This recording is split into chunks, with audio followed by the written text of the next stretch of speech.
आज श्री रामभक्त हनुमान जयंती आहे।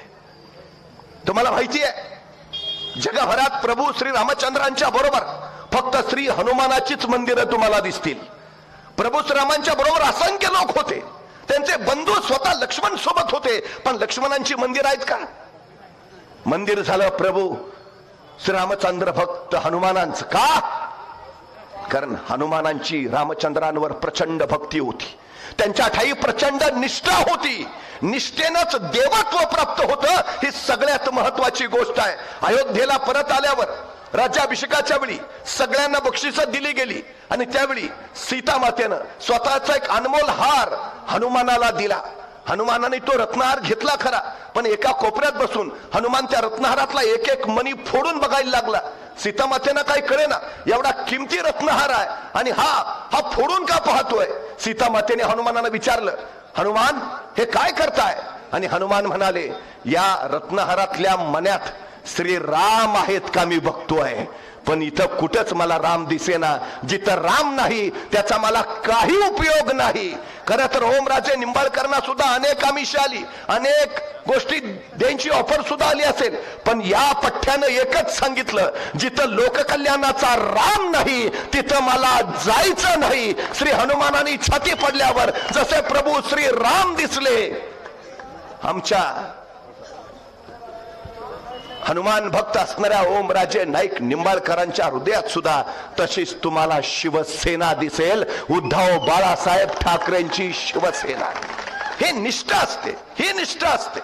350 वर्षापूर्वी छत्रपती शिवाजी महाराजांनी स्वराज्य उभा केलं। अफजल खान 40,000ची फौज घेऊन महाराष्ट्रावर चालून आला आणि महाराजांच्या सोबत असलेल्या सरदारांना त्यांनी खलिते पाठवले, सोबत येऊन मिळा नाहीतर घरादारावरनं गडवाचा नांगर फिरू। असंख्यानं पत्र गेली, असंच एक पत्र खंडोजी खोपड्यांना गेलं, सोबत या नाहीतर घरादारावरनं गडवाचा नांगर फिरू। आणि खंडोजी खोपडा गद्दार झाला, अफजल खानाला जाऊन मिळाला। असाच एक खलिता कान्होजी जेदे नाईक देशमुखांकडे आला, तो खलिता घेतला, सोबत या नाहीतर वतनावर जहागिरीवर गडवाचा नांगर फिरू। कान्होजी तो खलिता घेऊन महाराजांकडे आले। राजा अफजल खानाचा खलिता आलाय, काय म्हणतो? जी सोबत या म्हणतो, नाहीतर घरादारावरनं गडवाचा नांगर फिरवीत। म्हणजे आता सुद्धा नाही का हे भाजपवाले म्हणतात आमच्यात या नाहीतर ईडीआय सीबीआय पाठवू, तसाच प्रकार त्याच वेळी सोबत या नाहीतर घरादारावरनं नांगर फिरू। महाराजांनी सांगितलं, कान्होजी मग तुम्ही काय निर्णय घेतलात? तसे कान्होजी म्हणले, काय बोलता राज, तसं नव्हे, तुमच्या वतनाचा प्रश्न आहे, घरादाराचा प्रश्न आहे, जहागिरीचा प्रश्न आहे।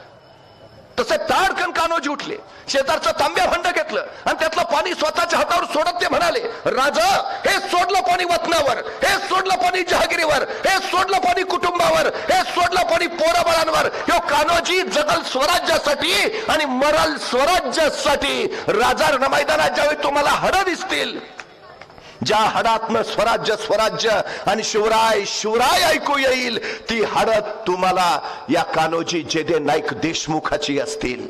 आजही आमच्या ओमराजे निंबाळकरांना विचारा, त्यांच्या धमन्यातनं फक्त तुम्हाला एकच आवाज ऐकू येईल, जय महाराष्ट्र।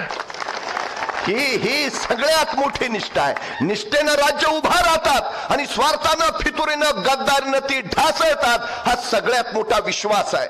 आम्हाला उभा राहायचं आहे, ते आता देशासाठी उभा राहायचं आहे, आम्हाला उभा राहायचं आहे, ते महाराष्ट्र कल्याणासाठी उभा राहायचं आहे। हे पहिल्यांदा आपण लक्षात घ्या। डॉक्टर बाबासाहेब आंबेडकरांना कदाचित ही आताची परिस्थिती त्याच वेळी लक्षात आली असेल, म्हणून त्याच वेळी त्याचं म्हटले होते की भले जरी सगळे नेते विकले गेले तरी माझं संविधान सुरक्षित राहील, कारण माझं संविधान सर्वसामान्य माणसांच्या हातात आहे आणि माझा सर्वसामान्य माणसांवर विश्वास आहे। ही लोकसभेची निवडणूक नेत्यांची निवडणूक नाही, ही निवडणूक जनतेनं हातात घेतलेली निवडणूक आहे। ही सगळ्यात महत्वाची वस्तुस्थिती। त्यावेळी धाराशिव मधनं कुणी कुठेही महाराष्ट्रात जातो आणि कुणीतरी त्याला विचारलं धाराशिव मध्ये काय होईल, तो म्हणतो धाराशिव मध्ये ओमराजे निंबाळकर।